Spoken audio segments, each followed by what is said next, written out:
Assalamualaikum warahmatullahi wabarakatuh.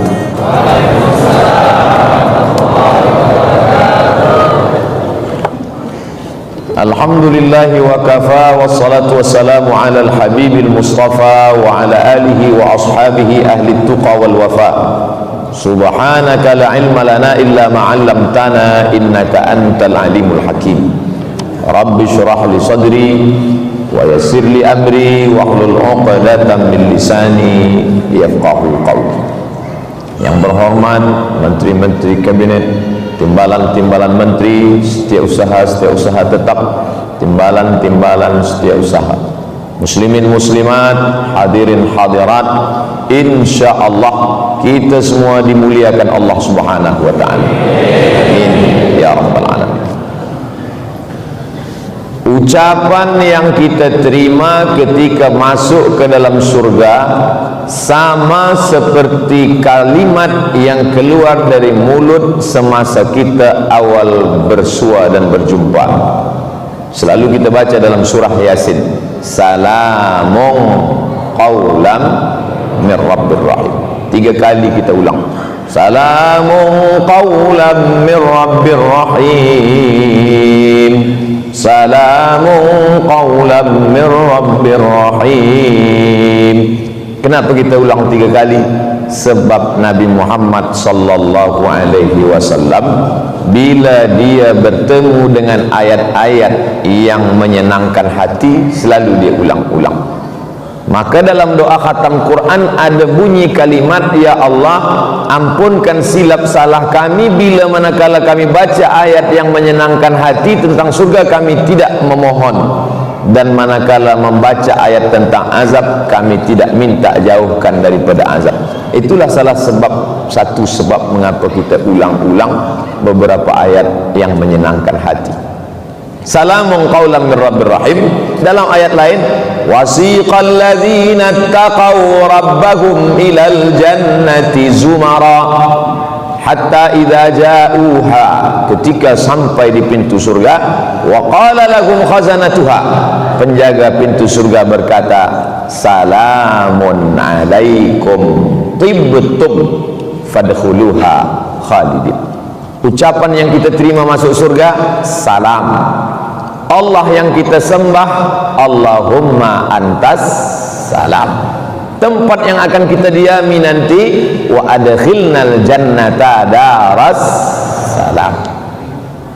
Tapi beruntung orang Brunei belum masuk surga sudah duduk di Darussalam. Brunei Darussalam, dar negeri salam yang penuh dengan keselamatan. Dan agama kita pula berasal dari kata salam, Islam. Orang yang salam itu adalah Muslim. Kita ulang 5 kali, hanifan musliman wa ma ana minal musyrikin. Nampaknya semuanya nak mendekat kepada salam. Selepas mendapat ucapan salam, masuklah ke dalam surga. Semua sudah ada dalam surga. Jannatin tajri min tahtihal anhar. Ada sungai-sungai, ada taman-taman yang indah, di bawahnya mengalir pula air-air. Semua orang suka kepada air. Lalu kemudian wa fawakiha mimma yashtahun, ada pula buah-buahan. Wa kawa'iba atsraba wa ka'san dihaqa, ada pula minuman-minuman, cawan-cawan yang berisi tanam-tanaman yang indah. Semua lengkap. Tapi manakala Nabi Adam alaihi salam sudah mendapat semua nikmat itu, dia tetap merasa sunyi dan sepi. Surga yang cantik itu ternyata sunyi. Kenapa begitu? Nabi Adam melihat, memandang ke atas pokok kayu, dia tengok ada burung merpati yang sedang bercengkrama, bersenda gurau. Itulah maknanya lelaki tak boleh hidup sendiri tanpa perempuan. Sunyi ternyata nikmat yang diberikan Allah, sepi. Lalu Allah pun mengirimkan wahyu. Maka kata Nabi, khuliqatil mar'atu min dhila', diciptakanlah perempuan dari tulang rusuk. lelaki. A'wajuha a'laha, tulang rusuk yang paling bengkok, yang paling atas, itulah asal muasal perempuan. In akhadta kasartaha, in akhadta aqamtaha kasartaha. Kalau engkau paksa dia lurus, dia akan patah. Tapi kalau engkau biarkan, engkau pula yang ikut menjadi bengkok. Maka lelaki pandai meluruskan supaya tak patah. Bila lelaki tak pandai, maka dia akan menjadi yang bengkok kerana ikut pada perempuan. Nabi Adam alaihissalam merasa sunyi dalam surga. Selepas itu Allah wahyukan kepada dia, maka jadilah seorang perempuan yang meramaikan surga. Ramailah Adam bersama Hawa yang dimuliakan Allah. Apa pelajaran dari sini? Bahwa lelaki tak boleh hidup sendiri tanpa ada perempuan. Itulah maka sekarang kita lihat di dunia ini ada perempuan yang suaminya meninggal tapi dia boleh hidup sendiri membesarkan anak-anak, single parent. Tapi lelaki tak boleh hidup sendiri. Menurut survei hitungan, duda lebih banyak mati daripada janda. Yang cakap macam itu bukan saya, ada doktor, Profesor Dr. Suhaimi namanya. Dia panggil saya, Ustaz Somad, mana lebih kuat, lelaki apa perempuan? Kata saya, kita lah lelaki. Ayat pun berkata ar-rijalu qawwamuna 'alan nisa, lelaki lebih kuat daripada perempuan. Kata dia, Ustaz, mungkin ayat itu tak salah, tapi sepengetahuan saya, menurut menurut ilmu kedokteran, perubatan, maka perempuan jauh lebih kuat. Perempuan lebih kuat daripada penyakit. Perempuan lebih kuat menahankan hidup. Dan kata dia pula, dari dialah saya ambil cakap ini, bahawa bila lelaki kehilangan istri dengan seorang perempuan kehilangan suami berbeza. Perempuan meninggal suaminya, dia boleh hidup sendiri membesarkan anak-anaknya. Tetapi lelaki kadang belum meninggal pun dia dah mati duluan. Tajuk kita malam ni kan sesuai dengan yang dibagikan kepada saya adalah keluarga sakinah menuju mardatillah. Tentu kita tengok pada Nabi Adam alaihissalam. Saya akan bicara malam ini sesuai yang diberikan maklumat pada saya 60 minit. Lepas itu saya akan jawab soalan-soalan yang boleh saya jawab. Yang tak boleh saya jawab, saya akan bawa balik ke Riau, Sumatera. Saya akan buka kitab balik, buka buku balik, mungkin tak terbaca, nanti saya akan rekodkan, buatkan video, tonton di Ustaz Abdul Somad official channel. Jangan lupa subscribe, like and share. Kita teruskan. Maka Adam alaihi salam tak boleh bersendirian.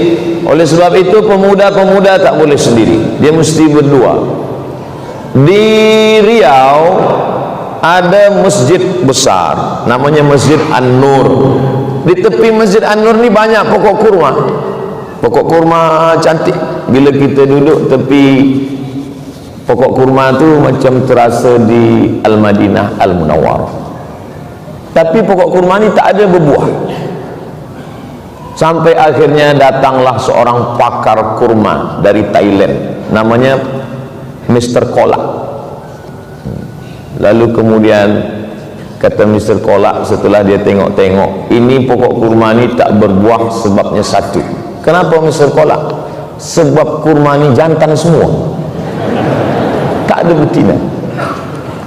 Selepas itu dicabutlah beberapa pokok, diganti dengan pokok yang betina. Alhamdulillah sekarang kurma sudah mula berbuah. Dipanggillah saya bersama gubernur untuk memanen kurma pertama kali, untuk memetik kurma pertama kali berbuah kepada Al-Mukarram Ustaz Abdul Somad. Saya pun memotong kurma.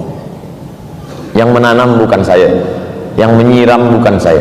Tiba masa memetik saya, mereka nak ambil gambar je, nak tunjukkan pada dunia bahawa kurma boleh berbuah, tapi selepas ada jantan dan betina. Disitulah baru saya faham Allah ciptakan berpasang-pasangan sebab kita tak akan berhasil bila bersendirian. Sehebat apapun pokok kurma, lelaki jantan hanya satu, dia tidak akan berbuah. Itulah mengapa Allah haramkan LGBT, sebab LGBT tak menghasilkan apa-apa. Maka azab yang paling hebat dalam Al-Quran adalah azab, maaf, beribu maaf, azab LGBT. Ja'alna 'aliyaha safilaha, kami jadikan bagian bawah tanah naik ke atas dan yang atas turun ke bawah. Sampai hari ini negeri azab LGBT itu tidak tumbuh tanaman dan tidak hidup ikan. Ikan pun tak hidup. Dead Sea, laut mati. Bahrul Mayyit, bahrul laut mayit mati. Sakingkan masinnya Allah nak tunjukkan, begitulah azab yang ditimpakan Allah Subhanahu wa ta'ala. Tapi hari ini na'udzubillah, mudah-mudahan Allah selamatkan anak cucu kita daripada penyakit. Maka lelaki bila dah sampai usia menikah, kata Nabi, ya ma'syaras syabab, wahai para pemuda, man istata'a minkumul ba'ah, sesiapa sahaja di antara kamu yang dah ba'ah, makna ba'ah qudrah, mampu, falyatazawwaj, menikahlah. Fa innahu aghaddu lil basar, menikah itu menundukkan mata pandangan, wa ahsanu lil farj, menjaga kemaluan. Faman lam yastati, sesiapa sahaja yang tak mampu, fa alaihi bisawm, hendaklah dia banyak-banyak puasa sunat. Saya selalu sampaikan pada pelajar-pelajar penuntut ilmu, menikahlah. Bila tak mampu, banyak-banyak puasa sunat. Sebab bila banyak puasa, nafsu ada, cuma tenaga tak ada. Jadi tak terlampau nampak perempuan, rasa berjerebu dunia. Oleh sebab itu, bila dah menikah, Masya Allah, tabarakallah, saya jumpa dengan orang menikah, Ustaz Abdul Somad, kenapa rupanya menikah itu sedapnya hanya 10% sahaja, lebih daripada itu sedap sekali. Maknanya hati dia menjadi tenang, Allah berikan ketenangan dalam batin. Letak tenang itu bukan pada mata, letak tenang itu bukan pada telinga. Huwallazi anzala sakinata, Allah yang menurunkan ketenangan fi qulubil mu'minin, ke dalam hati orang beriman. Perempuan tak perlu melihat lelaki banyak syarat, sebab bila mencari orang sempurna, kata pepatah Arab, man talaba akhan bila aibin baqiya bila akhin. Kalau nak mencari lelaki sempurna, seumur hidup tak akan berlaki. Mudah-mudahan selepas tazkirah malam ni, esok standar agak turun sikit. Sebab banyak orang nak cari perfect, sempurna. Mana ada, perempuan pun lelaki pun macam tu juga. Dia selalu nak mencari sempurna. Ustaz Abdul Somad, ya, saya dulu pelajar Ustaz semasa di universiti. Oh, ingat Ustaz dengan saya? Rasa-rasa ingat. Mana kita ingat, pelajar beribu-ribu, tapi nak besarkan hati dia, rasa-rasa ingat. Dulu Ustaz ada cakap, masa kita belajar, perempuan itu ditengok pada 4. Tungkahul mar'atu li arba', perempuan dinikahi sebab ada 4 sifat. Limaliha, kerana dia kaya. Wali hasabiha, keturunan orang baik-baik. Wali jamaliha, kerana paras muka cantik. Wali diniha, kerana agamanya. Bolehkah Ustaz carikan untuk saya yang kaya, cantik, orang baik-baik, taat sembahyang, yang ada 4-4-nya? Kata saya, kalau ada 4-4-nya, untuk apa saya kasih pada awak? Bukan untuk saya yang kasih yang lain juga. Maknanya apa? Kita bukan mencari kesempurnaan, tapi menutupi kekurangan. Itulah makna beza mawaddah dengan rahmah. Wa ja'ala bainakum mawaddatan wa rahmah, dijadikan Allah dua makhluk yang berbeza itu, ada lelaki, ada perempuan, ada belia, ada gadis, ada pemuda, teruna, dijadikan Allah makhluk yang berbeza itu menjadi satu, diikatnya dengan perekat mawaddah wa rahmah. Tapi bila kita buka terjemah Quran bahasa Melayu, Mawaddah cinta, rahmah kasih sayang. Bila anak-anak kita bertanya, ayah, mak, apa beza mawaddah dengan rahmah? Mawaddah tu cinta, rahmah kasih sayang. Beza cinta kasih sayang macam tu lah. Mawaddah physically berlebih semuanya, lebih putih, lebih tinggi, lebih mancung, lebih cantik. Sedangkan rahmah menutupi segala kekurangan. Selepas akad nikah maka tampaklah segala kekurangan-kekurangan. Dulu mengapa awak nikah dengan dia? Lebih putih, lebih cantik, lebih. Selepas anak satu, lebih hitam, lebih pendek, lebih. Oleh sebab itu maka rahmah. Bila malam ini kita tengok, masa tadi lalu di parking ada nampak, dari belakang nampak macam muda belia, tengok muka, oh rupanya dah bercucu. Kenapa mereka masih boleh berjalan bersama? Mungkin mawaddah sudah tak ada lagi, tapi rahmah masih bersemayam di dalam hati. Lillahi mi'atu rahmah. Allah itu punya 100 rahmat, tapi yang 99 dia tahan. Dia turunkan satu rahmat saja. Satu rahmah itulah berebut antara al-insan wal jin wal bahaim wal hawam. Manusia, jin, binatang, maaf, hawam, serangga, semut, lipan, kala, berebut satu rahmah tadi. Oleh sebab itu tak ada gajah yang terlupa lalu terpijak anaknya, sebab ada rahmah dalam hati. Tak ada pula ular yang besar memakan anak, sebab ada rahmah dalam hati. Tapi manakala rahmah itu dicabut Allah, hilanglah dari dalam hati. Lelaki perempuan diikat Allah dengan dua, mawaddah wa rahmah.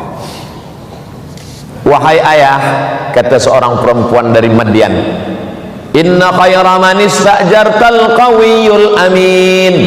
Kalau engkau ingin mencari seorang lelaki untuk menjadi pekerja, syaratnya dua saja ayah. Yang pertama al-qawi, lelaki itu kuat, strong. Yang kedua amin, amanah. Satu physically, satu yang bukan fisik. Satu yang zahir, yang satu batin. Kuat tangannya, kakinya, suaranya. Kalau saya suara aja, tangan kaki tak kuat. Kalau engkau nak cari pekerja, wahai ayah, nama ayah dia Syuaib, nama kampung dia Madian. Ayah dia ni nak lama sudah ingin mencari seorang pekerja. Datanglah anak gadis dia berkata, kata-kata anak gadis itu ditulis dalam Al-Quran, menunjukkan makna yang sangat dalam. Tadi kita sembahyang Isya 4 rakaat, 2 rakaat berbunyi, 2 rakaat tak berbunyi. Tak ada dalam Quran Isya 4 rakaat. Tapi tentang lelaki yang baik punya 2 sifat ada dalam Quran. Inna khayra man istajartal qawiyul amin. Lelaki yang baik itu kuat dan amanah. Makanya bila ada lelaki yang suka bodybuilding yang tegap, teruskan, elok. Tapi tutuplah aurat, tutup aurat. Tapi jaga amanah. Jadilah lelaki yang qawi tapi juga amin. Sebab banyak juga bodybuilding ni qawi tapi tak amin. Di mana masjid? Sana. Nauzubillah. Oleh sebab itu dia mesti qawi dan dia amin. Si bapa ayah mula curiga, bagaimana engkau boleh tahu lelaki ini qawiyul amin? Inna khayra man istajartal qawiyul amin. Bila engkau nak mencari seorang pekerja, mestilah dia punya 2 sifat, satu qawi, satu amin. Fisiknya kuat dan dia amanah. Physically zahir, hatinya amanah. Mana lelaki itu hai anakku? Ni dia. Lelaki itu ada di rumah ini sekarang, Musa alaihissalam. Maka Syuaib mulai rasa curiga pada anak gadis dia. Engkau dah lama ke berkawan dengan dia? Dari mana engkau tahu? Kata anak Syuaib, aku baru berjumpa dia tadi masa mengambil air di perigi. Masa tu orang ramai panjang beratur. Rupanya orang beratur ni dari dulu dah beratur. Lalu perempuan kerana lemah dia di ujung, kami lama nak ambil air ini, tak boleh dapat.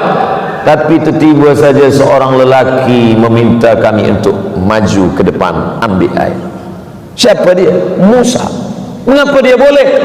Sebab 30 orang dari suku Madian sudah menyorong batu besar yang menutup pintu perigi. Mereka tak lalu sebab berat. Tapi manakala Musa seorang sahaja, maka terbuka pintu perigi. Penduduk kampung berkata, wahai pemuda Musa, ambillah air. Tapi Musa tak mau. Musa memanggil perempuan yang ada berudul di ujung. Apa kata Musa? Ladies first. Dia memperhatikan perempuan. Maka perempuan tadi pun mengambil air. Apa kata pepatah Melayu? Kalau tak menjulur kundur, tak pula menjulur labu. Pokok labu, pokok kundur. Kalau tak menjulur, tak keluar pucuk labu, takkan keluar pucuk kundur. Apa maknanya? Bertanam budi dulu, baru berbudi orang lain kepada kita. Bertanam budi Musa, silalah ambil air.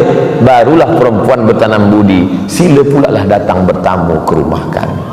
Macam mana perempuan tak terbuka hati dia kalau kita dah membuka pintu hati kebaikan? Jadi kalau lelaki nak terbuka hati perempuan, sentuhlah dia tepat di hatinya, dia akan jadi milikmu untuk selamanya.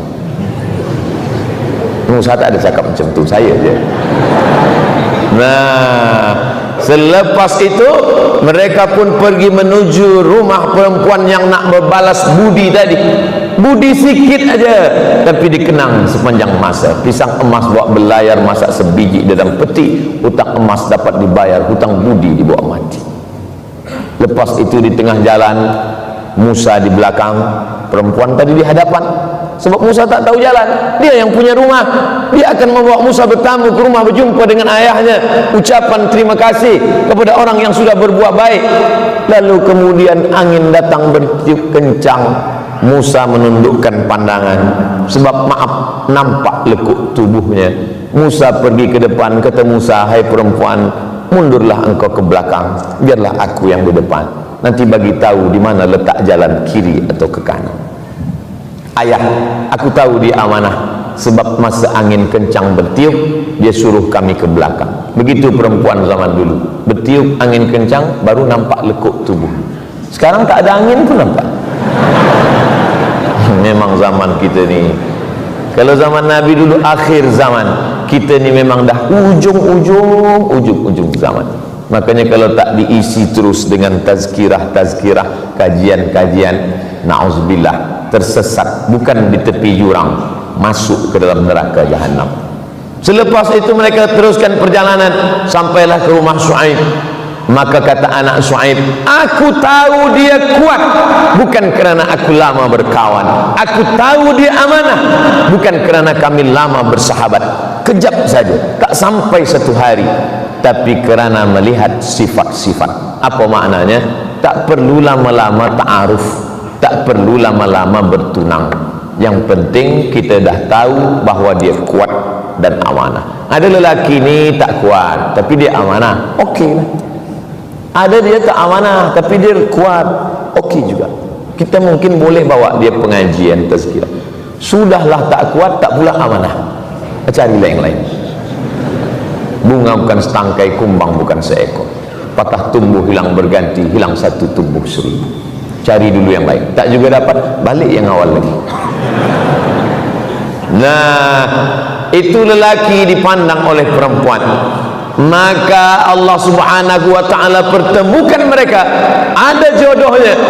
Maka kerana berjodohlah orang bersua, bukan kerana berjumpa itu lalu kemudian berjodoh. Kalau kita tengok bagaimana pertemuan perjumpaan Musa alaihissalam dengan anak Shu'aib.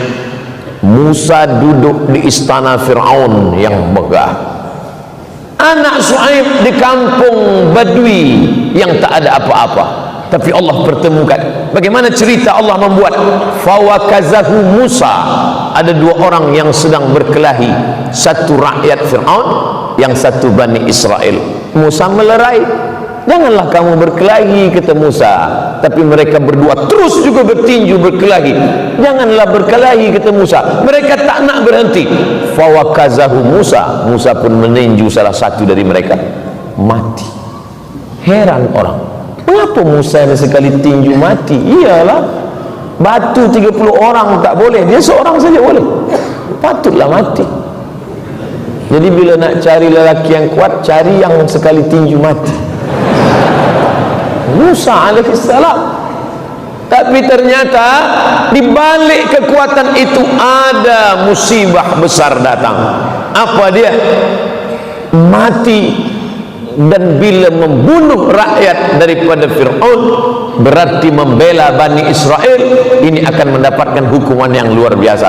Maka terusir Musa dari kampung Fir'aun. Lari Musa, bernaung di bawah pokok kayu yang rimbun. Masa Nabi Muhammad SAW Isra Mi'raj, Subhanalladzi asra bi'abdihi layla minal masjidil harami ilal masjidil aqsa. Masa di atas Burak, Nabi Muhammad SAW menengok di bawah ada pokok kayu.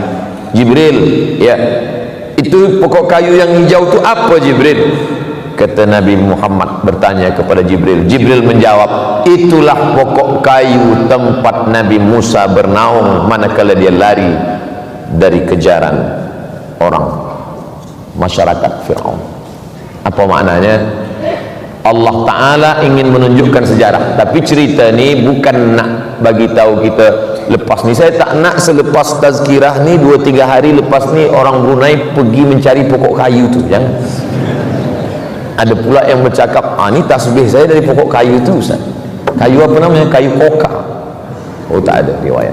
Kita tak disuruh mencari kayu itu, kita hanya disuruh mengambil iktibar, pelajaran. Makanya isi Al-Quran itu fa'tabiru ya ulil absar, ambil pelajaran wahai orang yang punya pandangan hati, pandangan batin. Akhirnya rupanya di balik musibah itu Allah hanya ingin mempertemukan antara Musa dengan anak Syuaib. Ini pelajaran bagi kita. Bila ada sesuatu yang tak menyenangkan hati, sabar. Asa an takrahu syai'a, boleh jadi kau tak suka pada sesuatu, yaj'alallahu fihi khairan katsira, di balik itu ada sesuatu kebaikan yang kita tak tahu. Bila usaha sudah, berdoa sudah, tawakal sudah, terjadi sesuatu yang kita tak suka, rukun iman yang keenam, antu'mina billah biqadri khairihi wa syarrihi, beriman kepada takdir baik dan takdir buruk. Ada rahasia Allah, ada rencana Allah, ada rancangan Allah yang lebih indah daripada rancangan kita. Ini terjadi pada Musa alaihissalam. Lalu kemudian ketika mereka menikah, apa maharnya? Maharnya menjaga kambing-kambing Syuaib 8 hijaj, 8 musim. 8 musim itu dulu, rihlatas syita, musim sejuk, wasayif, musim panas. Dalam Quran 2 musim ini ada disebut. Li'ilafi Quraisy ilafihim rihlatas syita wasayif, musim sejuk, musim panas. Saya masa belajar di Kairah, di Maghribi, banyak juga pelajar-pelajar Maghribi itu tanya, kita ada syita, musim sejuk, ada kharif, musim gugur, ada rabi, musim bunga, ada saif, musim panas. Di kampung awak berapa musim? Ada musim durian, musim rambutan, ada musim. Kami tak ada musim.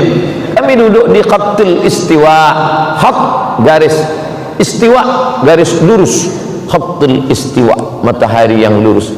Negeri kita Masya Allah, tabarakallah, negeri yang disenangi orang. Nusantara, Brunei Darussalam, Singapura, Thailand Patani, Moro Filipina, Indonesia, kita adalah negeri yang sangat diingin-inginkan orang. Bagaimana tidak? Nun di ujung Europe mereka tak menengok matahari, sejuk membeku. Ada pula di Afrika yang cuacanya 2 saja, panas dan panas sekali. Tapi kita, Masya Allah, di tempat kita selesa, bukan main. Oleh sebab itu maka ini nikmat besar ini baru dirasakan orang manakala dia belajar atau dia berjalan-jalan ke Europe atau dia pergi ke Afrika, barulah dia berkata, oh indahnya negeri kami di Nusantara. Di atas Asia, di bawah Australia, di antara Asia dengan Australia ini ada pulau-pulau kecil, Pulau Nusa, antara Australia dengan Asia. Maka di antara ini ada pulau-pulau kecil disebut dengan Nusa Antara, Nusantara. Untuk mengabadikan itu, sekarang ada sekelompok anak muda Islam yang punya gairah dakwah luar biasa. Mereka buatlah film animasi namanya Nusa dan Rara. Di Malaysia ada Upin dan Ipin. Nah, ini ada nilai-nilai dakwah di dalamnya. Lalu kemudian Nabi Musa alaihi salam, samaniyah hijaj, 8 musim. Makna 8 musim itu artinya apa? 8 musim sejuk, 8 musim panas. Engkau menjadi penjaga kambing-kambingku selama 8 musim, 8 tahun. Inilah mahar yang paling mahal. Saya bercerita tentang ini, berharap mudah-mudahan cerita tentang Musa diamalkan, tapi tentang mahar 8 tahun menjaga kambing jangan diambil. Kita ambil yang khudh ma safa da'ma kadar, ambil yang jernih, buang yang keruh. Tentang lelaki yang amanah ambil, tentang mertua yang baik ambil, tapi tentang mahar 8 tahun mengembala kambing jangan ambil. Sebab dalam syariat Nabi Muhammad sallallahu alaihi wasallam, perempuan yang paling baik adalah yang aqalluha mahran, yang maharnya paling murah, itu yang paling baik. Makanya dalam contoh hadis hasan, hadis paling tinggi sahih, di bawah sahih hasan, di bawah hasan dhaif, di bawah dhaif maudhu. Contoh hadis hasan adalah tentang menikahi perempuan maharnya selipar. Boleh menikah mahar selipar, tapi jangan diamalkan. Ini sekadar setakat contoh saja. Sebab bila aku nikahkan engkau dengan anakku dengan mahar selipar tunai, mungkin sedapnya masa akad tu, tapi nanti kan kadang masa tak suka, nanti lelaki ni marah, apalah awak ni, saya nikah dengan awak selipar tau. Ini setakat contoh saja. Tapi sekarang alhamdulillah ada yang dicontoh oleh pemuda-pemuda Islam, mahar dengan mengajarkan surah Ar-Rahman. Aku nikahkan engkau dengan anakku dengan mahar mengajarkan surah Ar-Rahman tunai.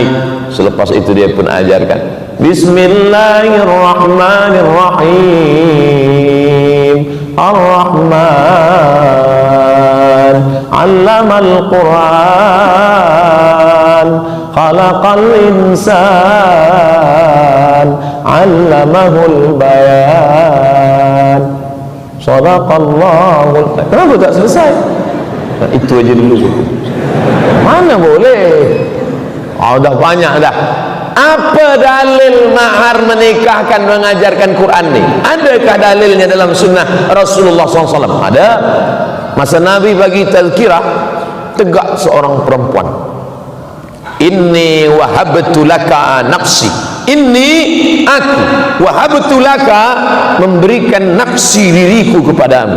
Begitulah perempuan zaman dulu. Ya Rasulullah, aku berikan diriku kepada engkau. Nabi diamnya, Nabi diam, no comment. Nabi tak ada bercakap apa. Kerana Nabi diam lama, perempuan itu tegak seorang lelaki. Ya Rasulullah, bila engkau tak hendak dengan dia, bagi ke aku saja. Kata Nabi, awak maukah menikah dengan dia? Ya. Balik rumah cari mahar. Iltamis walau khataman min hadidin. Balik ke rumah carilah cincin walaupun dari besi. Cari. Dia balik ke rumah, dia cari-cari, dibuka-buka kain, tak ada cincin.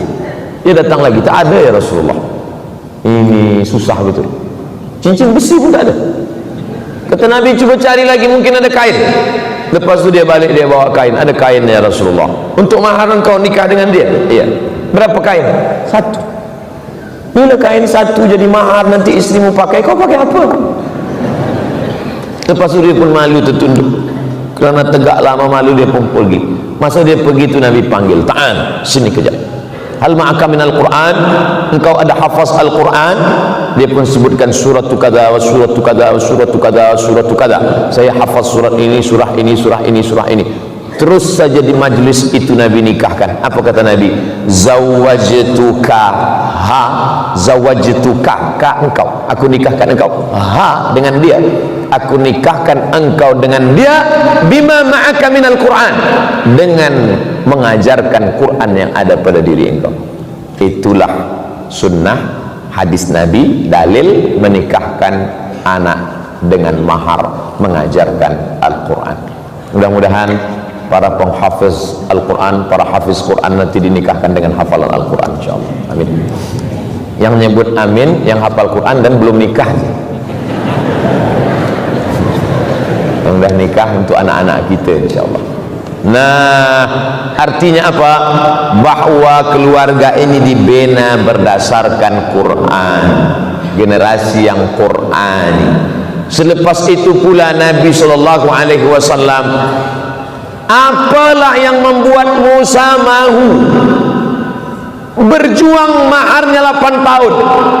Quran tak ada bercerita tentang anak Shu'aib itu tinggi semampai, rambutnya bak mayang terurai, alisnya bak semut beriring. Tak ada dalam Quran itu bercerita tentang kecantikan anak Shu'aib. Tak ada. Satu-satunya sifat anak Shu'aib yang ada dalam Quran itu apa? Tamshi ala istihya, dia berjalan dengan rasa malu. Cuma satu saja sifat anak Shu'aib, berjalan dengan rasa malu. Ternyata perempuan yang mahal itu adalah perempuan yang punya malu, sehingga maharnya perlu ditebus dengan 8 tahun mengembalakan kambing. Jadi pemuda-pemuda, bila nampak perempuan ada rasa malu, siapkanlah mahar yang mahal, karena itulah yang dapat membuat anak kita punya malu, cucu kita punya malu. Dan dalam Islam diajarkan al-haya malu syu'batun minal iman. Sekarang kita berjumpa dengan perempuan-perempuan yang tak ada malu sama sekali, pakai kain yang belum siap dijahit, tak ada malu. Saya berapa kali naik pesawat terbang mesti menunduk, kita pula yang malu menengok dia. Dia tak ada malu. Tapi naik pesawat di Raja Brunei, Masya Allah, pakai jilbab, pakai hijab. Maka tadi masuk mata saya tu, tempat lain saya tu. Sebab dia pakai hijab, pakaian dia tak sempit. Artinya apa? Bahawa dengan kekuasaan kita boleh berdakwah. Ustaz Somad berdakwah mana boleh? Takkan saya bagi tazkirah di pesawat. Assalamualaikum ya ayyuhallazina amanu. Tahulah kata turun-turun apalah awak ni kan? Artinya apa? Ini menunjukkan perempuan yang punya malu boleh ditebus dengan mengembala kambing 8 tahun lamanya. Sekarang lelaki apa kata dia?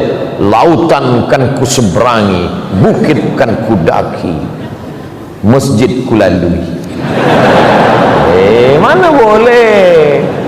Kalau bukit nak didaki, lautan diseberangi, mestilah lelaki yang kuat dan amanah, yang salat berjamaah di masjid.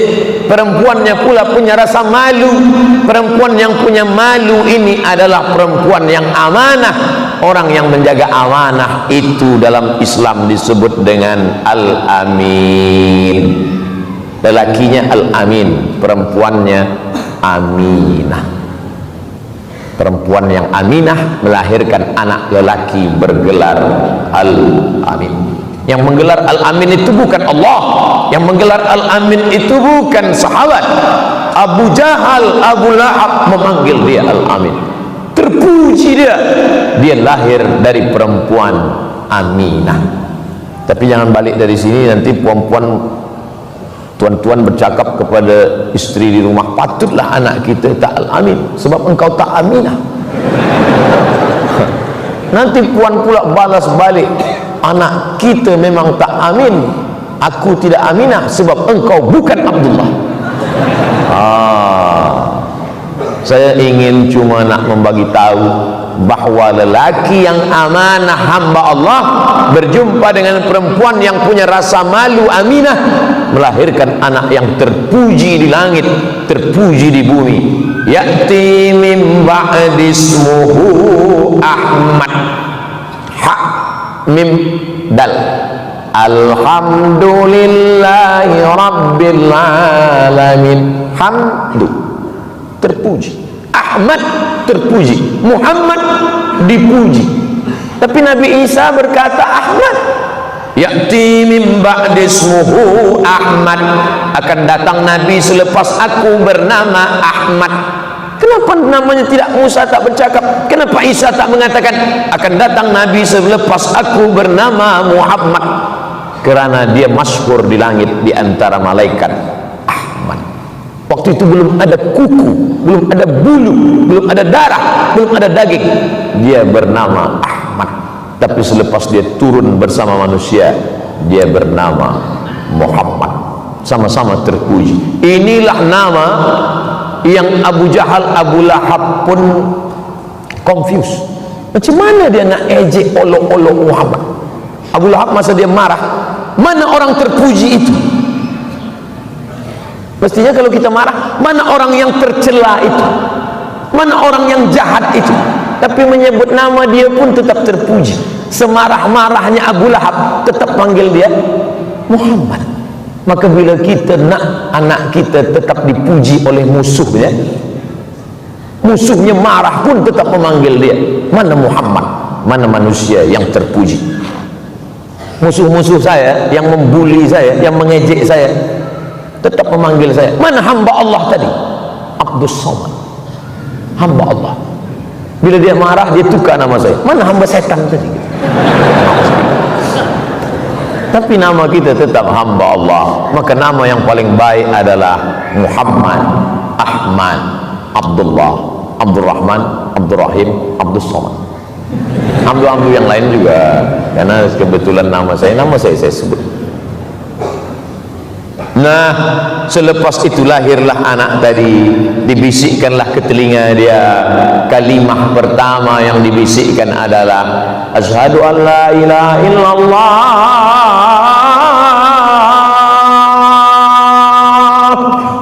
Inna sam'a, telinga dulu, wal basar, baru ke mata. Manakala telinga masuk ke cakap, masuk ke telinga dia, terbuka biji mata dia menengok wajah ayah dia. Oh, itu yang berbisik masuk ke dalam hati dia. Makanya dalam Quran selalu didulukan Sami'an basira, maha mendengar, maha melihat. Inna khalaqanal insan, kami ciptakan manusia min nutfatin, maaf, cairan, amsajin, kami campur, nabtalihi, kami uji, faja'alnahu sami'an basira, bisa mendengar, boleh melihat. Anak kecil pertama kali mendengar, tapi matanya belum lagi, pandangannya sejengkal saja tak nampak, tapi matanya rabun, sayu, mulai melihat wajah yang membisikkan ke telinga dia. Saya manakala anak saya lahir, saya sendiri yang mengazankannya ke telinga dia. Sunnah, hadisnya hadis hasan, disebutkan oleh Imam Abu Isa ibn Sawrah At-Tirmidzi dalam Sunan At-Tirmidzi. Adzana Rasulullah sallallahu alaihi wasallam, Nabi mengazankan Sayyidina Al-Hasan, anak Fatimah, anak Sayyidina Ali, ke telinga Hasan. Adzan as-salah, seperti azan salat. Itu bisikan yang pertama. Tapi bagi anak yang baru lahir saja, jangan anak yang dulu lupa azan balik dari sini nak diazankan pula. Asyhadu an la ilaha illallah. Apa ya, ni dah besar. Kita azankan, itu bisikan yang pertama ke telinga dia. Selepas itu barulah yang lain-lain. Walaupun saya sayang pada anak saya nak bawa ke Brunei Darussalam, lepas itu dia lahir, takkan saya bisikkan, aku nak bawa engkau ke Bandar Seri Begawan. Nanti kita nak kirim dia ke Al-Azhar Kaherah, nanti bisikan yang pertama adalah la ilaha illallah. Akidahnya yang pertama kali. Makanya kata Nabi Yaqub alaihissalam, ma ta'buduna min ba'di, nanti kalau ayah mati kalian akan menyembah apa? Akidah. Makanya Nabi Muhammad SAW ketika ditanya oleh Jibril, mal iman, akidah. Selepas iman, mal Islam, ibadah.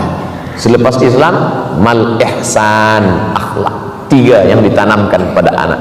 Pertama, akidah. Yang kedua, ibadah. Yang ketiga adalah akhlakul karimah. Lahirlah Sayyidina Al-Hasan, Sayyidina Al-Husain, contoh anak-anak yang lemah lembut. Hasan Husain berjalan, dia tengok ada orang tua mengambil air sembahyang wudu, salah berwudu. Anak soleh, walaupun dia berilmu, dia tidak berkata, hei orang tua, wudu engkau salah. Enggak. Hasan dan Husain pura-pura belajar berwudu. Husain, tahu engkau bagaimana berwudu? Macam mana Hasan? Hasan mengajarkan Husain berwudu, mereka berwudu di hadapan orang tua. Orang tua tadi pun menengok, memperhatikan, sadarlah dia, oh wudu aku salah, air sembahyang yang kubuat selama ini salah. Salah bukan dari kata-kata. Sekarang ada orang berilmu tapi tak berakhlak, salah. Bukan begitu menunjukkan orang salah.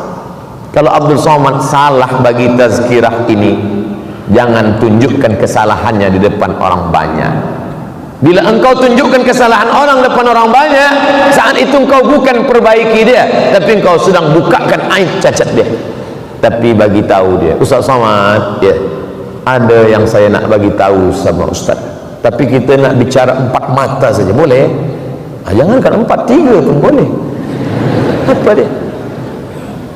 Tadi masa Ustaz sampaikan tadi, Ustaz salah, mestinya Ustaz cakap macam ini, nanti akan datang insyaAllah. Jangan diam, kerana diam adalah membiarkan orang terus dalam kesalahan. Hasan, Husain, contoh anak yang menunjukkan kekeliruan orang tua, tapi dengan contoh yang baik. Makanya dalam Islam diajarkan, ud'u ila sabili rabbik, ajak orang yang salah itu ke jalan Allah, bil hikmah, santun, lembut, wal mau'izatil hasanah, suri tauladan yang baik.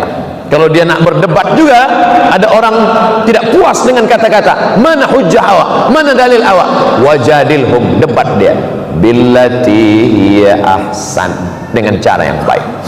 Tiba-tiba ketika Harun Ar-Rasyid sedang duduk, Raja Harun Ar-Rasyid, datanglah orang marah-marah kepada Harun Ar-Rasyid. Hei Harun, engkau raja yang zalim.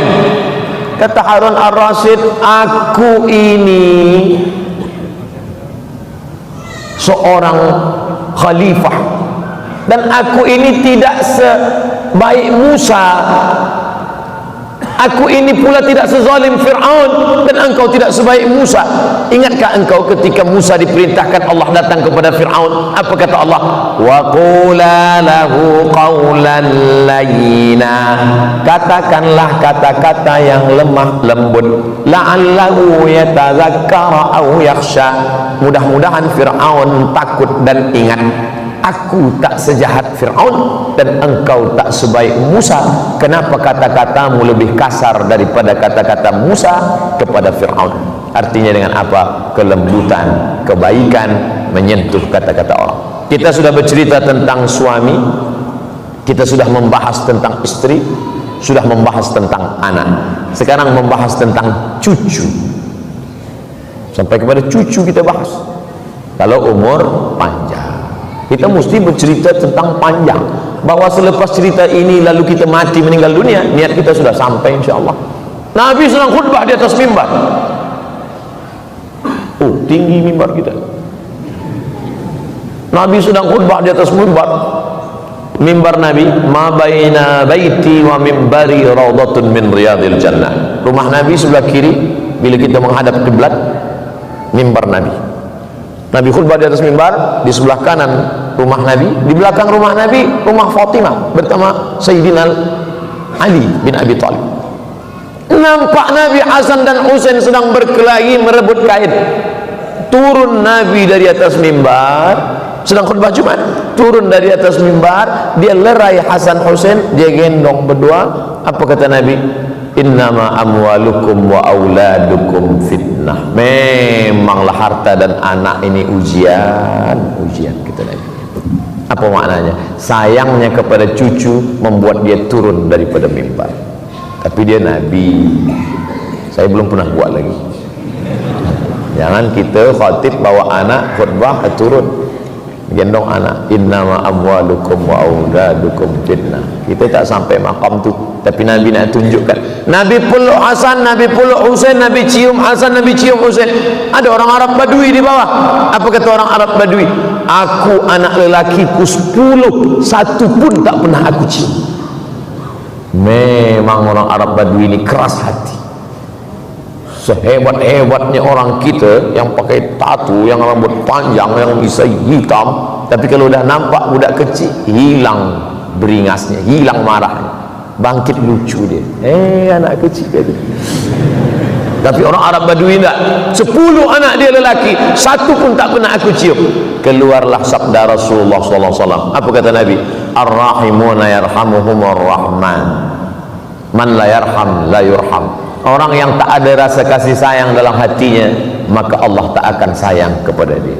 Makanya Nabi pun sayang kepada budak kecil. Manakala Nabi sedang duduk, di situ ada tempat air minum, ada anak kecil. Apa kata Nabi kepada budak kecil itu? Boleh saya ambil air minum ini? Kata budak kecil itu. Sila ya Rasulullah. Lalu Nabi tuangkan. Apa maknanya? Nabi mengakui keberadaan dia, memperakui ada budak kecil. Dan ada budak kecil memelihara burung. Nama budak kecil itu Abu Umair. Nama burung yang dia pelihara itu Nuair, burung pipit, burung kecil. Manakala Nabi menengok Abu Umair bermain-main, beberapa hari selepas itu mati burung kecil tadi. Apa kata Nabi? Ya Abu Umair, ma fa'alan Nuair. Wahai Abu Umair, apa kabar burung kecil engkau yang main-main beberapa hari lepas? Apa maknanya? Nabi tetap memperhatikan budak-budak kecil. Nabi memperhatikan anak-anak. Ini adalah akhlak. Bukan kerana dia Sayyidul Anbiya wal Mursalin, budak-budak kecil tak dia pedulikan. Oleh sebab itu saya selalu bila saya lepas tazkirah, banyak orang berbaris beratur, nampak saya budak-budak kecil, saya salam. Oh, saya sapu kepala budak kecil. Cuma kadang budak kecil kita nak salam, emaknya pun nak salam pula. Gitu. Budak kecil. Apa maknanya? Inilah yang akan meramaikan masjid, yang akan menegakkan rumah Allah. Jangan bangga dengan masjid yang megah di Andalusia, Cordoba, Spain. Hari ini apa yang terjadi? Masjid tetap tegak berdiri, kaligrafi indah ayat-ayat Al-Quran, tapi tak lagi ada solat berkumandang azan kerana anak-anak kecil tidak kita tanamkan iman dan Islam.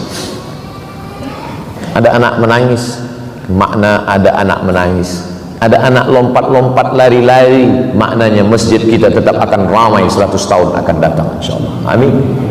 Bila di masjid itu sudah tak ada lagi anak suara kecil, tak lagi ada anak menangis, tanda kiamat dah dekat. Kita di Masjid Nabawi, Allahu Akbar, kata imam masa rukuk, budak kecil. Di zaman Nabi bukan hanya itu. Manakala Nabi sedang sujud, Allahu Akbar, lama Nabi tak bangkit dari sujud, sampai sahabat di belakang berfikir, turun wahyu kan? Apa lama tak bangkit ni? Lepas Allahu Akbar, baru sahabat tahu, oh rupanya cucu Nabi naik ke tengkuk. Tapi cucu Nabi bukan cucu kita. Cucu Nabi orang tak marah, cucu kita. Apa Ustaz ni bawa anak?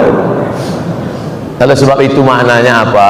Ada perhatian kepada anak-anak ini, karena mereka lah yang akan membimbing dunia menjadi imam di hadapan Allah, di hadapan manusia.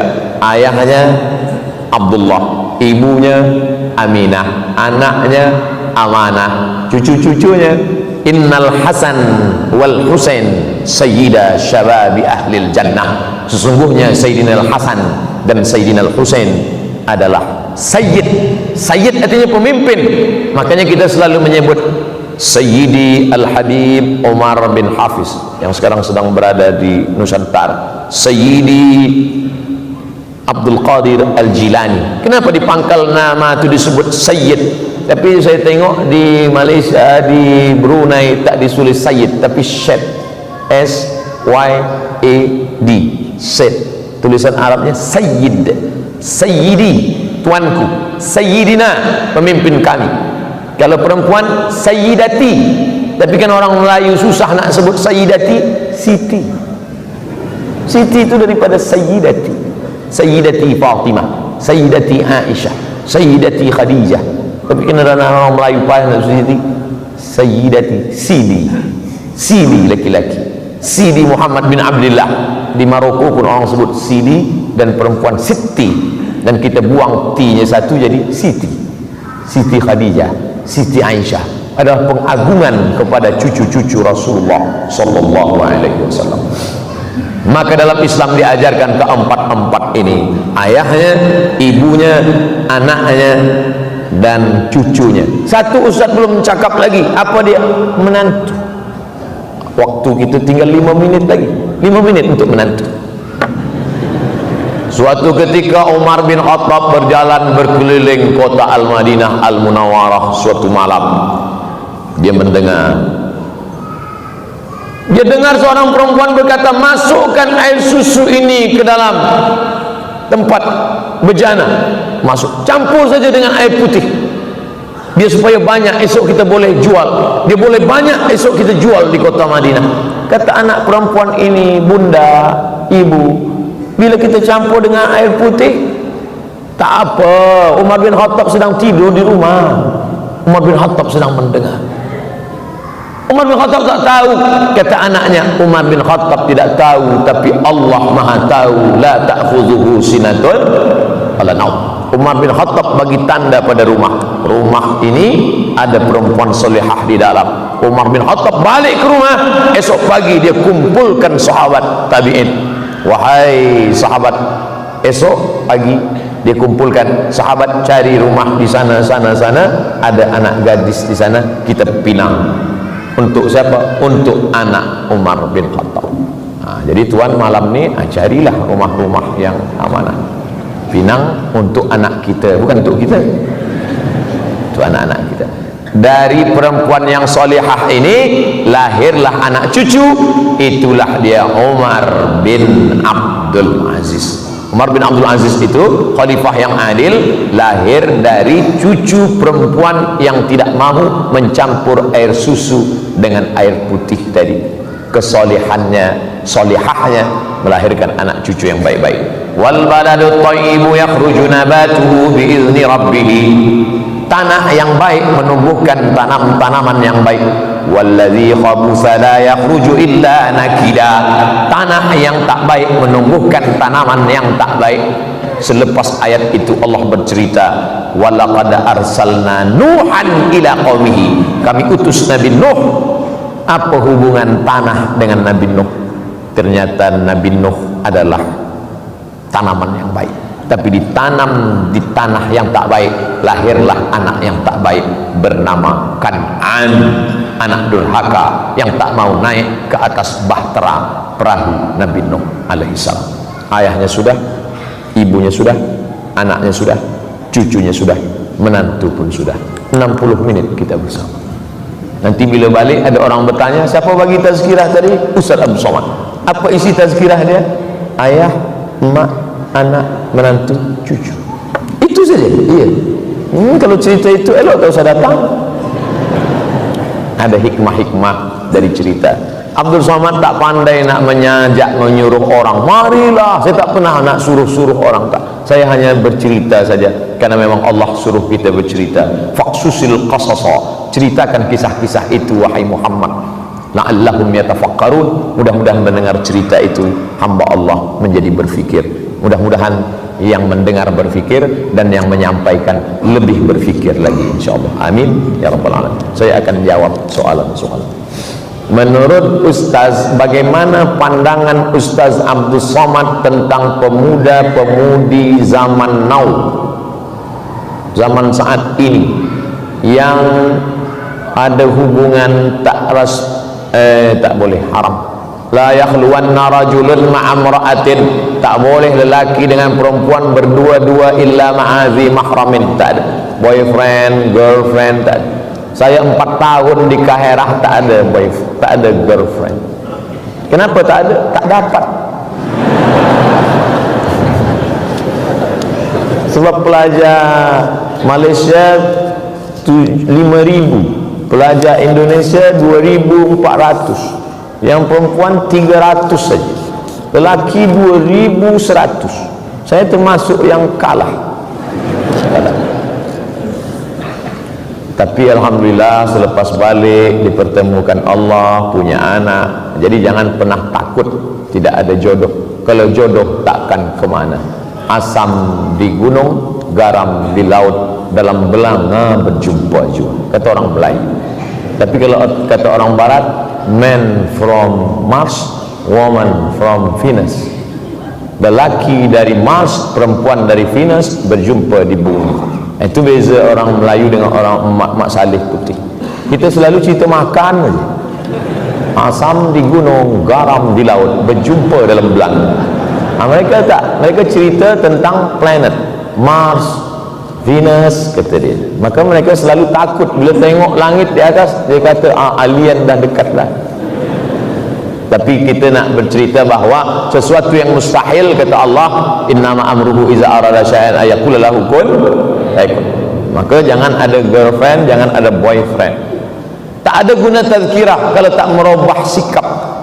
Maka yang ada girlfriend, malam ini buka handphone, cari nama dia, delete langsung. Tak ada guna. Apa guna ikut tazkirah? Buka handphone, lihat nama dia. Nanti bila dia call, tulis balik. Allahumma inna na'udzubika min ilmin la yanfa'.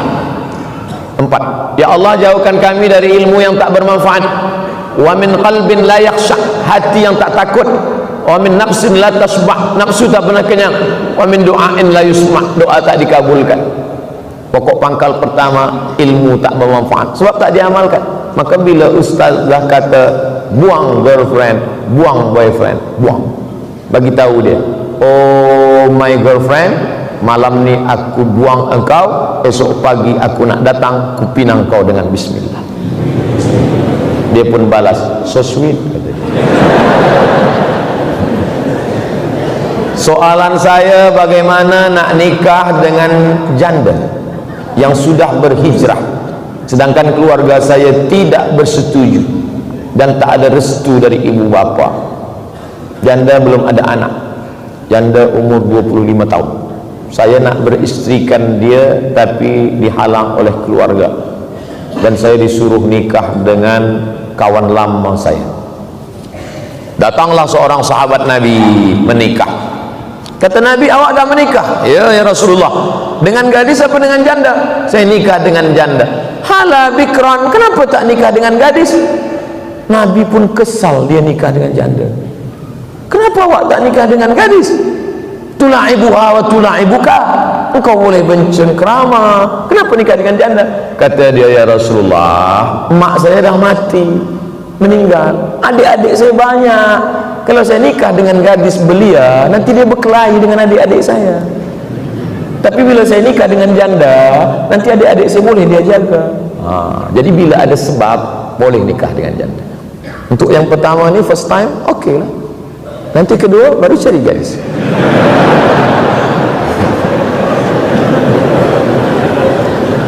Jelaskan pada orang tua, ayah, mak, saya nikah dengan dia ni sebab dia ni baik, sebab dia ni. Tapi kita tak boleh bagi tazkirah pada orang tua kita. Cakap kita mereka tak dengar. Cari orang lain yang boleh memahamkan dia. Ustaz kita, sahabat kita, orang-orang tua yang cakapnya didengar, dengarkan. Saya, apa hukum seorang suami meninggalkan istri selama 2 tahun tidak memberikan nafkah? Saya tidak tahu bagaimana di ahwal syakhsiyah hukum keluarga di Brunei Darussalam. Tapi kalau di tempat saya, lelaki selepas akad nikah dia baca sirat ta'liq. Bila saya meninggalkan selama 6 bulan, tidak membagi nafkah zahir dan batin, lalu perempuan pergi ke mahkamah syariah, maka hakim boleh menjatuhkan talak 1 kepadanya. Itu dibuat untuk mengikat lelaki supaya kaki dia terikat, supaya dia tidak boleh lama. Sebab kewajiban lelaki ada 5: nafkah makan, pakaian, tempat tinggal, pendidikan, perhatian. 3 zahir, 2 batin. Bila tidak, maka dia ada hakim. Perempuan ada 6 wali: ayah, datuk, abang, adik, abang ayah, adik ayah. Maka perempuan mengadu kepada wali, wali yang akan bagi keputusan. Hukum mahar dibagikan ke orang lain.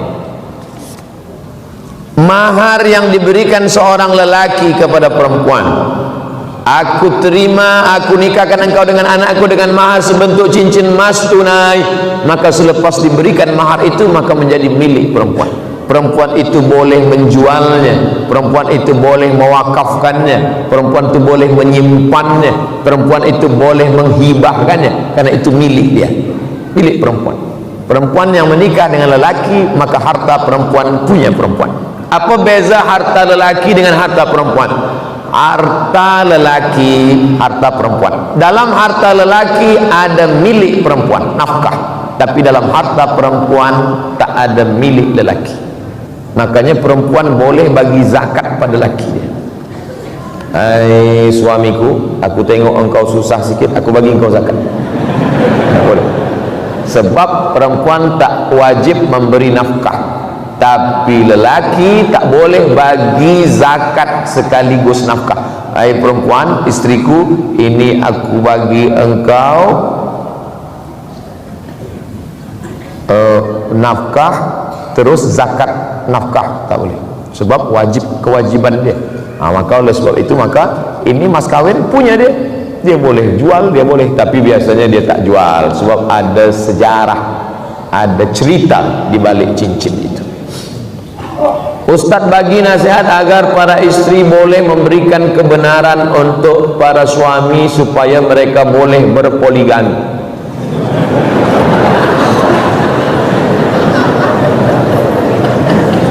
Fankihu ma taba lakum minan nisa, nikahilah perempuan yang baik-baik. Masna 2, wa sulasa 3, wa ruba' 4. Tak ada Allah suruh 1. Masna 2, sulasa 3, wa ruba' 4. Tapi ayat itu belum titik, belum wakaf, ujung. Fa in khiftum alla ta'dilu, kalau kamu takut tak adil, fawahidah, 1 saja. Jadi lelaki-lelaki yang banyak itu takut dia tak adil. Awak kenapa 1? Saya takut tak adil. Sebenarnya dia bukan takut tak adil, takut pada bini. Jadi Islam ini menghormati manusia sesuai fitrahnya. Bila dia mampu adil, dia mampu secara ekonomik, dia mampu zahir dan batin, maka dia dibenarkan. Tapi bila dia tak mampu, fawahidah, 1 saja cukup. Oleh sebab itu, maka saya tak berani juga nak bagi motivasi. Nanti perempuan ni mengamuk pada saya. Saya hanya bagi sebutkan ayat-ayat, dalil-dalil hadis. Nanti tuan balik ke rumah bagi tahu dengan puan, engkau maukah aku tunjukkan amal yang menghantarkan ke surga? Apa tu? Izinkan aku menikah lagi. Tak masuk pun tak apa. Kalau tak percaya, cubalah. Berat. Ini jihad yang luar biasa. Oleh sebab itu, maka memang ada perempuan-perempuan yang tahan hati dia, tapi tak banyak. Kalau dapat maka Masya Allah, tabarakallah. Umur saya 19 tahun, tapi jatuh hati dengan seorang, tak pernah bercakap. Oh, dia 19 tahun jatuh hati, tapi dia tak ada cakap, senyum-senyum je, tersenyum sekali saja. Ustaz, solehah orangnya. Salahkah saya mendoakan kebaikan untuk dia, berdoa untuk dapat dengannya satu hari nanti?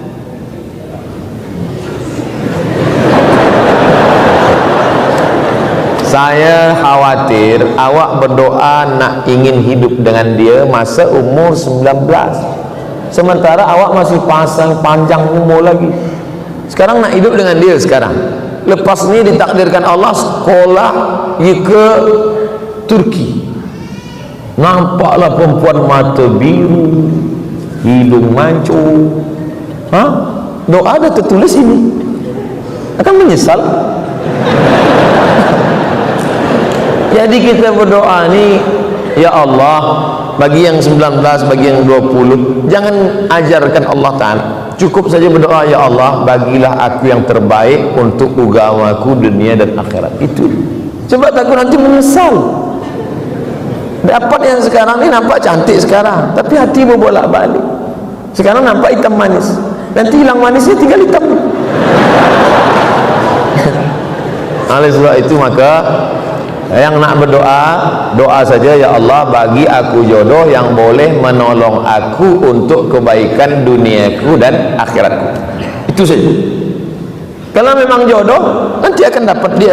Tapi kalau menurut Allah yang lebih baik daripada dia, kenapa kita tolak? Kadang kita ni menyangka kita lebih faham daripada Allah Ta'ala. Az-zaw al-mar'atu salihatu allati tu'inu ala imanihi. Begitu bunyi hadisnya. Al-mar'atu salihatu, perempuan yang salihah, allati tu'inu ala imanihi, yang menolong iman lelaki. Itu yang diharapkan, yang boleh tolong iman kita. Kalau tak boleh tolong iman kita, dia tak tahu salih. Bagaimana menenangkan hati kedua ibu bapa jika mereka dalam keadaan marah? Dengan ibu bapa ni, pertama diam, yang kedua diam, yang ketiga diam, yang lawan.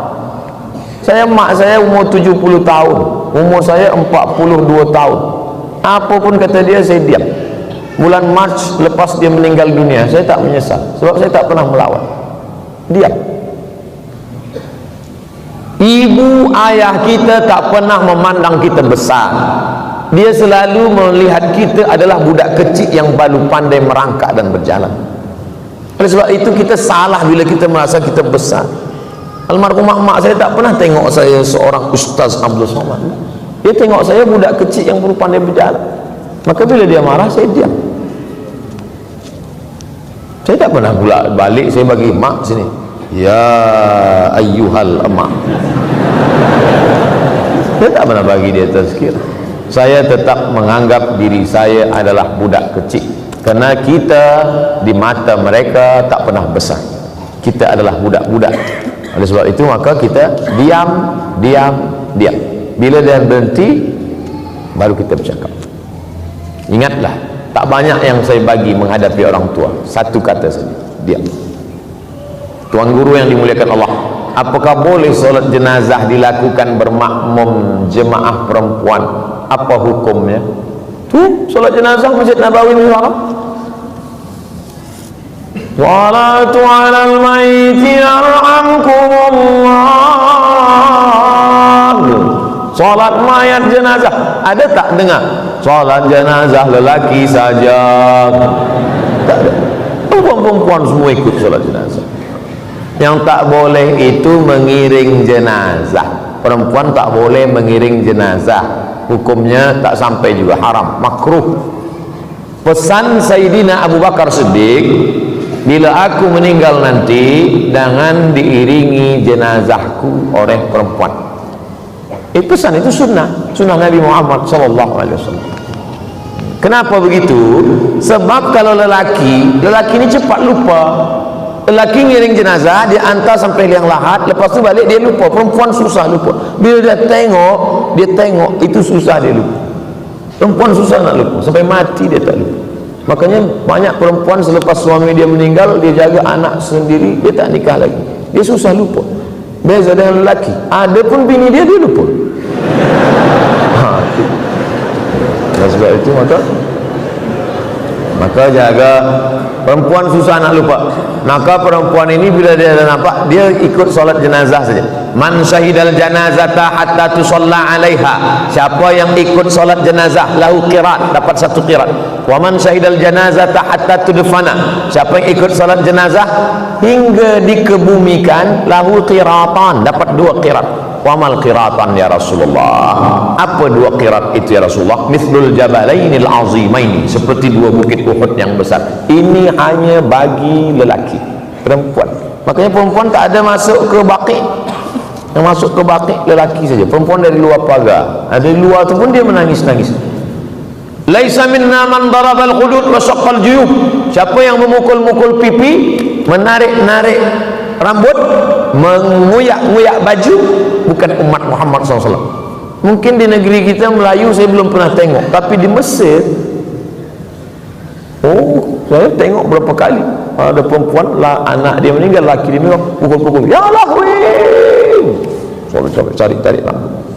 Sebab mereka tak kuat nak menahan itu, maka mereka tak ikut ke pemakaman.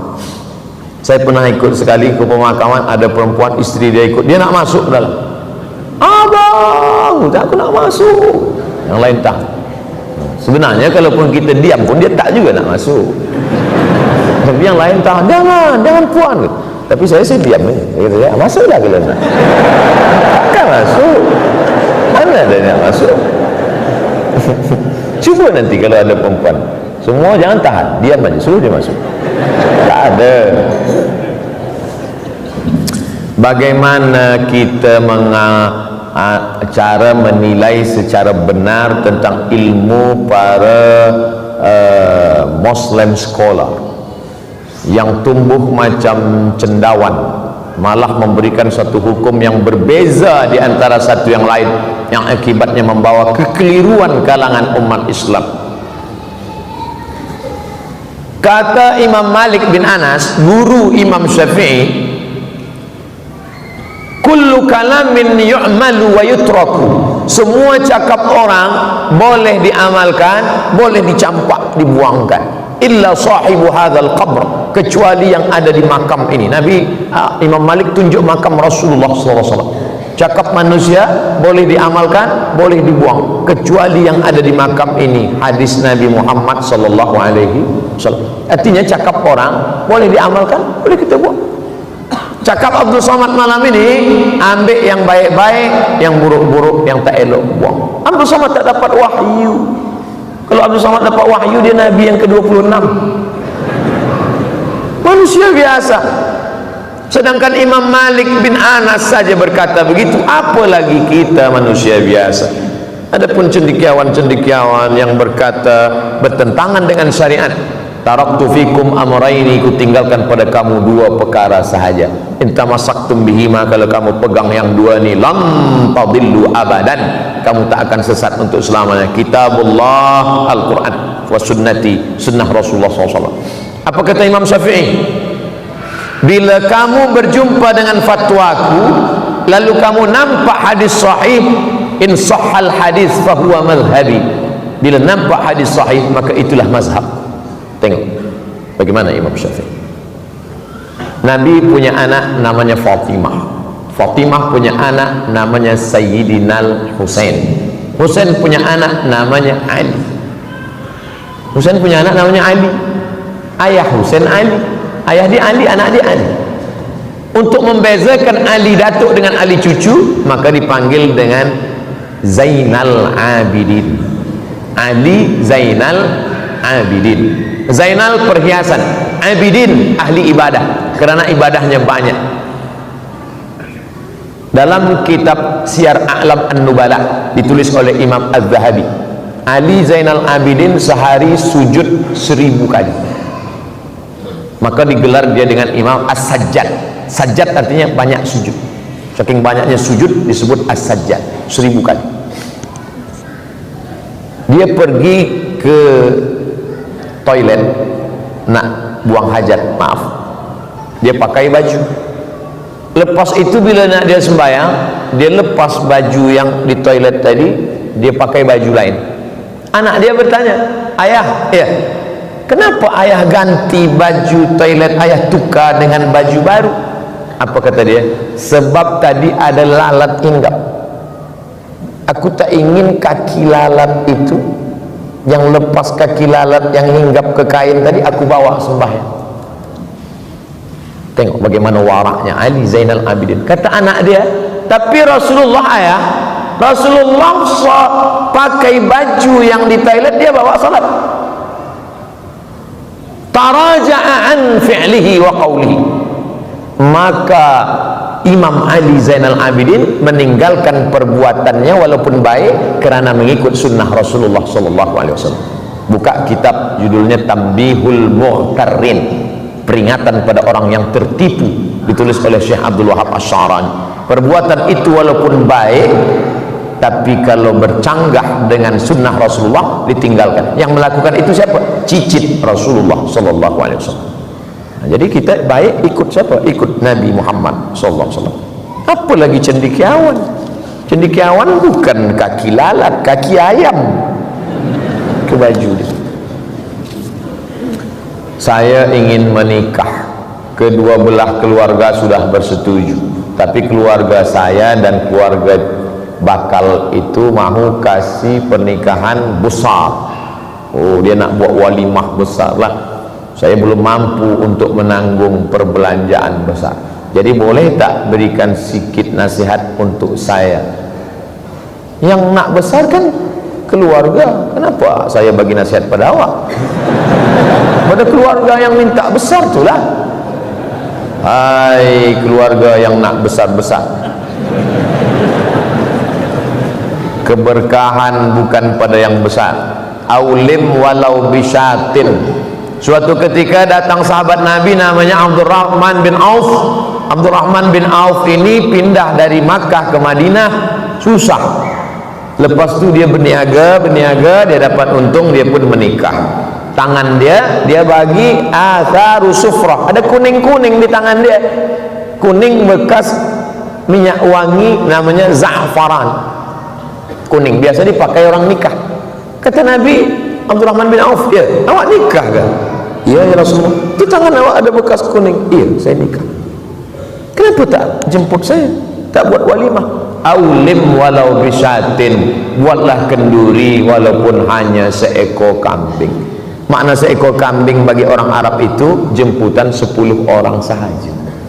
10 orang, sebab orang Arab bila ada kambing dia 10 orang aja. Bukan macam kita, itu kambing sekampung. Sekarang pula orang tak nak makan kambing. Bila saya bagi tazkirah makan ramai, tak ada satu pun nak makan kambing. Semua sebagi saya, bagilah Ustaz makan kambing. Kata saya, kenapa tuan takut makan kambing? Mana ada kolesterol kat sini? Sini tak ada kolesterol. Kolesterol di hospital. Buatlah kenduri walaupun hanya seekor kambing, 10 orang saja cukup.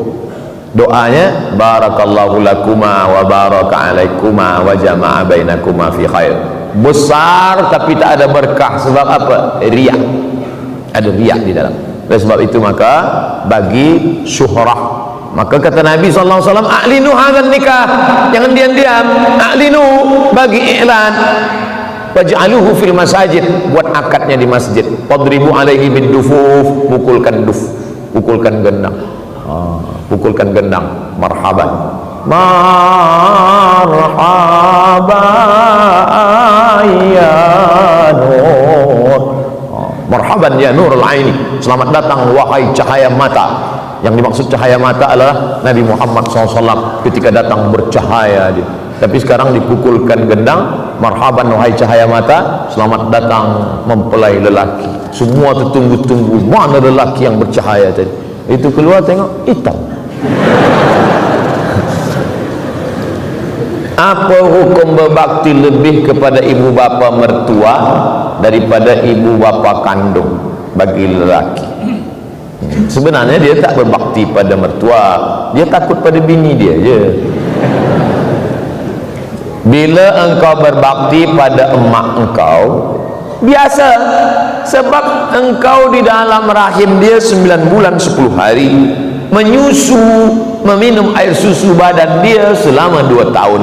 Lepas itu engkau berbakti pada dia, biasa, tak ada yang luar biasa. Tapi bila engkau berbakti kepada mertua, luar biasa. Sebab apa? Sebab dialah yang sudah memberikan anak gadisnya yang dia kandung 9 bulan 10 hari, dia lahirkan meregang nyawa, dia bagikan pada engkau. Kerana Allah, aku nikahkan engkau dengan anakku dengan mahar sebentuk cincin emas. Mana ada harganya, tapi dia ikhlaskan untuk engkau kerana cintanya. Maka engkau balas cinta mertuamu itu. Cinta kepada orang tua biasa, tapi sayang kepada mertua, nah itu baru luar biasa. Tapi janganlah lebih daripada, lebih sikit. Mungkin Ramadan ini lebih ke sini, Ramadan depan lebih ke sini. Tapi kalau lebih banyak ke sini, bagaimana mungkin kita melebihkan dia? Sementara ini pun kata Nabi SAW, andai kita gendong dia dari tempat kita bawa ke Makkah, tawaf sa'i umrah, lepas itu kita pergi ke padang Arafah melontar jumrah, balik lagi kita dukung dia, tak dapat membalas sekali menjerit dia saat mengeluarkan kita ke alam dunia. Oleh sebab itu maka kata Allah, wabil walidaini ihsana. Apa makna ihsan? Membalas lebih dari yang dia lakukan. Maka kalau ada anak mengaku membalas lebih, takkan sampai mati kita tak boleh membalas lebih pada orang tua. Apa hukum ingat seorang berlainan jantina? Maknanya normal. Yang kita takut itu selalu ingat pada sesama jantina. Dia berlainan jantina, dia ingat. Lelaki ingat perempuan, perempuan ingat lelaki. Tapi dengan mengingatinya kita teringat Allah. Oh, iya pula. La talbisul haqqa bil batil. Jangan campurkan yang hak dengan yang batil. Jangan campurkan yang hak dengan yang batil. Mengingat Allah hak, mengingat orang yang tak mahram batil. Maka manakala ingat orang tak mahram, terbayang wajahnya. Walladzina idza fa'alu fahishatan, kalau ada orang khilaf melakukan fahisyah, au zalamu anfusahum zakarullah. Apa beza fahisyah dengan zalamu anfusahum? Guna dadah, zalamu anfusahum. Mencuri, zalamu anfusahum. Membunuh, zalamu anfusahum. Fahisyah, maaf, seksual. Manusia ini kesalahannya selalu dua, fahisyah. Makanya salat itu inna salata tanha anil fahsya wal munkar. Kerana kejahatan ada dua, seksual dan yang bukan seksual. Ada orang nih baik, selalu sumbang duit, sekolahkan anak yatim, tapi gatal, seksual. Ada pula yang satu lagi, cakap dia tak ada, maaf, gatal, mata dia pun selalu menunduk, tapi pelit. Maka manusia yang baik adalah selamat daripada dua. Inna salata tanha 'anil fahsya wal munkar. Salat tujuannya dua. Haji, faman farada fihinnal hajja fala rafasa wala fusuqa. Rafasa seksual, fusuqa non seksual. Maka selamat dua-dua. Nah, ini mengingat perempuan yang tak mahram, berbeza jantina, seksual. Macam mana saya boleh melupakan dia? Banyak-banyak minta ampun, minta tolong kepada Allah Subhanahu wa taala. Walladzina idza fa'alu fahsyatan aw zalamu anfusahum dzakarullah, terus ingat kepada Allah. Astagfirullah, astagfirullah, astagfirullah. Banyak zikir, 1000 kali tak juga lupa, 2000 kali. Selepas istighfar tak juga lupa, subhanallah, alhamdulillah, Allahu akbar, astagfirullah, salawat. Insyaallah tertidur lupa. Jaga tidur, ingat balik, ulang balik. Wallazina jahadu fina, orang-orang yang bermujahadah, melupakan ini demi untuk mendapati jalan kami. Apa janji Allah? Lanahdiyannahum subulana. Di situ ada huruf lam, ada ujung nun taukid. Lanahdiyannahum subulana, pasti kami akan tunjukkan jalan kami. Ada orang godaannya harta, ada orang cobaannya kuasa, ada orang cobaannya populariti, ada orang cobaannya ilmu. Kebetulan engkau pemuda belia, cobaan engkau adalah mengenang berlainan jantina. Itu ujian dari Allah Subhanahu wa ta'ala. Dalam media sosial agama ada yang bergelar ustaz, ada bergelar habib. Mohon sedikit penerangan tentang gelar habib. Ustaz dari bahasa Turki.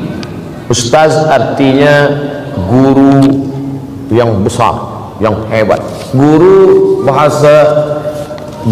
bahasa India, guru.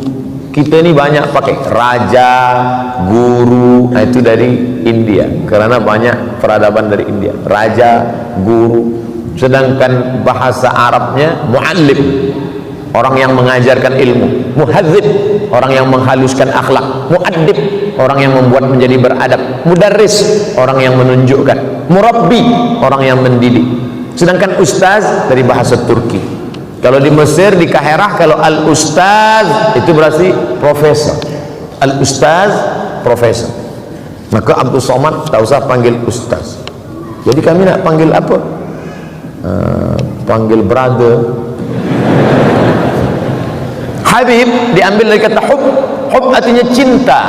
Hub, cinta. Orang yang kita cinta habib. Kalau perempuan habibah. Habibi kalau lelaki. Habibati. Di Mesir, Kairah, kalau orang nak panggil lelaki perempuan, panggil suami dia habibi. Ya habibi kalau dia sedang sayang. Tapi bila dia marah, ya Mahmud. Mohon maaf bila nanti tak mohon. Habib artinya kesayangan kita.